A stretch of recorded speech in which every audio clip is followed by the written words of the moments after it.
My name is Adrian Begley. I am the chairman of Arranmore Community Council.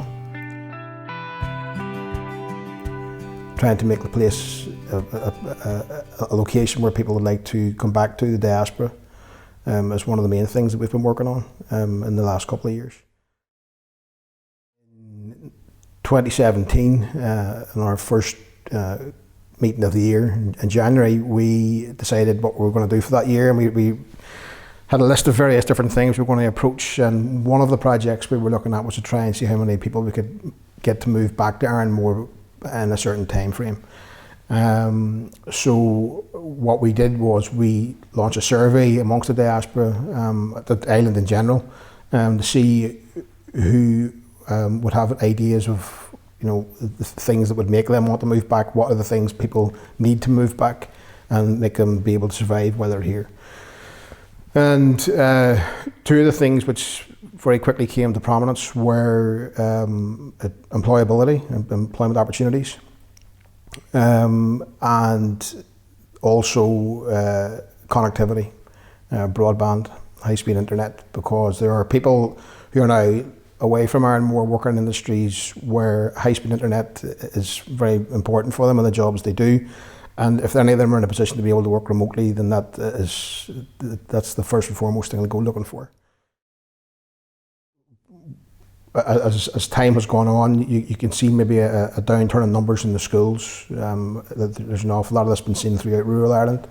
So this was something we were trying to stem with regards to how many kids were coming into the school as opposed to how many kids were leaving the school. So that the schools again are sustainable, because schools are also places of employment with regards to teachers and various different things like this. So that's one thing I found in Arranmore, is that people are, that they will jump through all sorts of hoops to have a go at something, they certainly don't shy away from hard tasks. I'd have to say that, as the application went, one of the important things was that we got complete community buy-in from this, so we approached all the groups on the island, various different organisations, and everybody was in favour of this project that we were going to embark upon with regards to getting the internet in. So it was actually part of the application that we could show that all the various different groups were in favour of it. We then decided they would embark on a 2-year partnership with us, with the Island Council, and part of that partnership was that they were going to supply or help us with the connectivity equipment that we have and the wireless lease line, and they obviously would be working on an advertising campaign on the work that they were doing. But because the project that we initially started upon, which was about improving connectivity in the island and getting the diaspora to think about moving back, there were a whole pile of other solutions, internet solutions, which could be used to improve life generally on the island.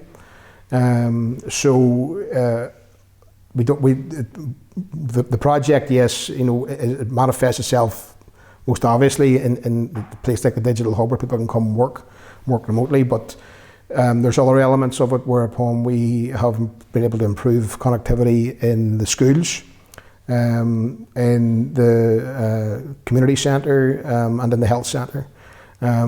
Specifically in the health centre, one of the things we're putting in there is a conferencing screen for telemedicine. So that then will feed into helping people, for example, the elderly population who might have health issues which come with age, and as time goes on, people then have to sort of travel the way to Letterkenny or to Dublin or to Galway for consultations, and these consultations are 10-15 minutes, and they've spent 2 or 3 days travelling while they're ill to have these very short consultations, and we're now able to do that from the health centre. So the whole solutions package that we worked on with 3 have been spread right across the island. It's not just within the Digital Hub. There other solutions are coming on board now. We've 2 or 3 phases to go through with regards to the work we're doing on the island with the Internet of Things. So we're putting IoT solutions in place with regards to improving things like tourism applications, for information for people who are travelling. That's also going to feed into things like the fishing industry, where we'll be able to monitor fishing gear. We'll be able to put things in place with regards to safety for lone workers who might be at sea, and other things like the connectivity that we have will be able to allow us to have things like the Abelobi app in place, whereupon fishermen will be able to have their catch basically sold if they want by the time they've got back to shore. So working on a project like this on the island, it's important, as I say, that everybody buys into it, but it's also important that everybody gets out of it. Like somebody, you're always going to get one or two people who are going to say, like, well, what am I getting out of it? And sometimes it's hard to sort of paint the picture for them. But in the whole, you tend to have everybody sort of buying into it and seeing the bigger picture and what the benefits are going to be further down the line. So a lot of what we were trying to achieve was trying to get people to move home. We were trying to make the island regenerate, make it a place where people can work and thrive and survive and things like this. Now, we're very conscious of our demographic in Arranmore, in so much as we have 45% of the population is over 65. That could get to a point, like in a rural community, where it becomes unsustainable. So we have to put things in place where young families can move back.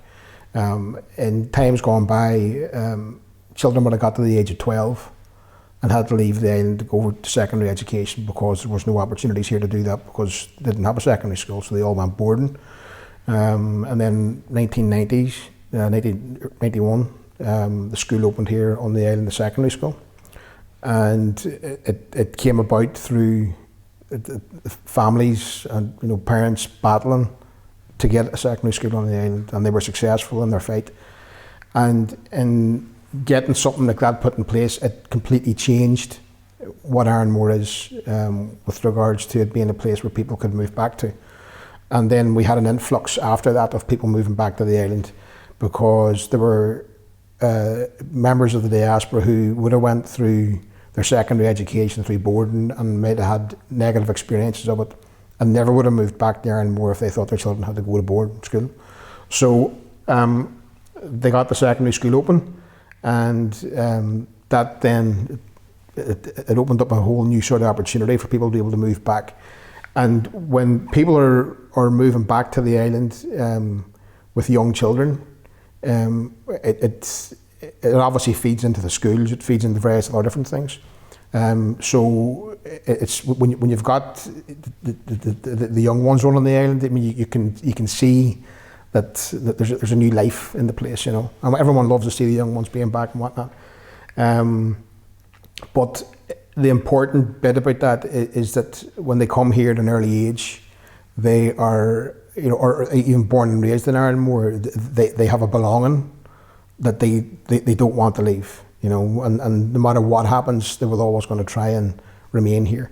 And I have found, certainly in the generation now that's sitting around university age, maybe the ones just after them who might be coming out of university now, are all of an age and all of a mindset where they are still very much tied to home, and they can back here as often as they possibly can, and some of them don't want to leave.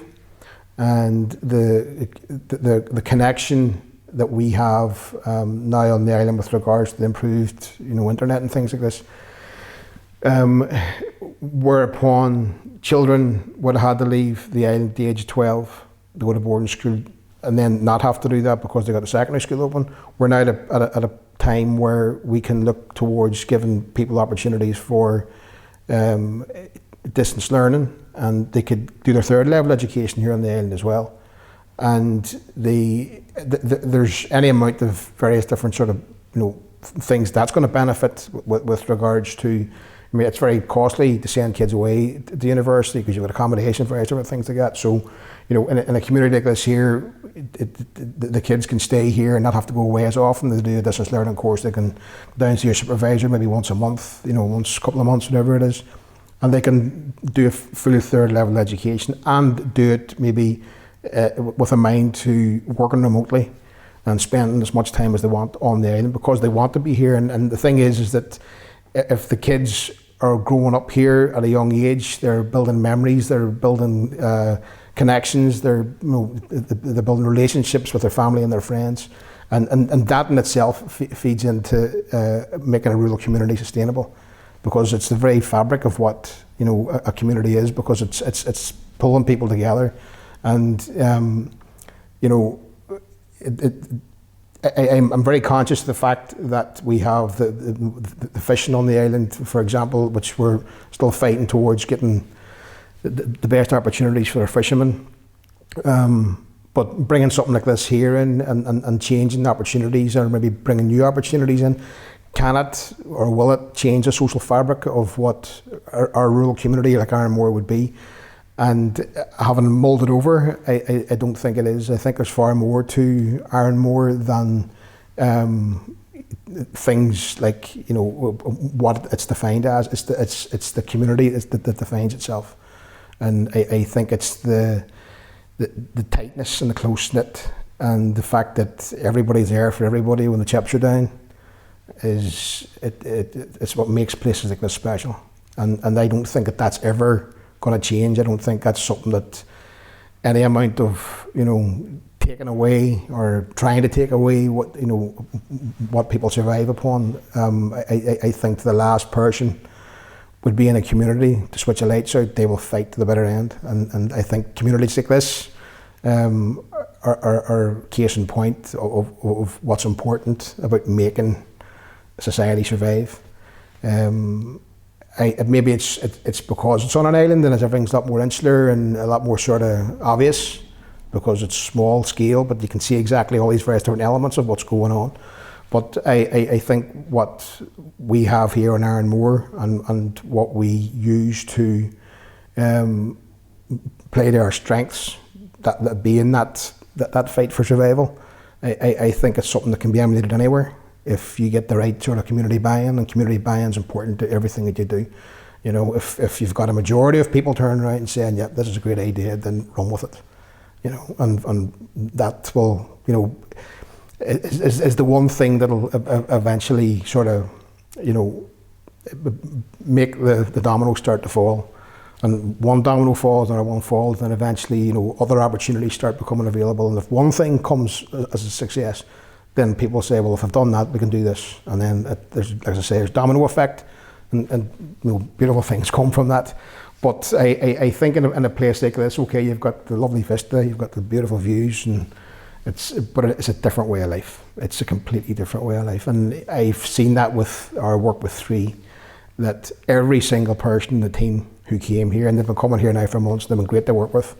There's been emotional buy-in in this. It's not anymore just a job for them.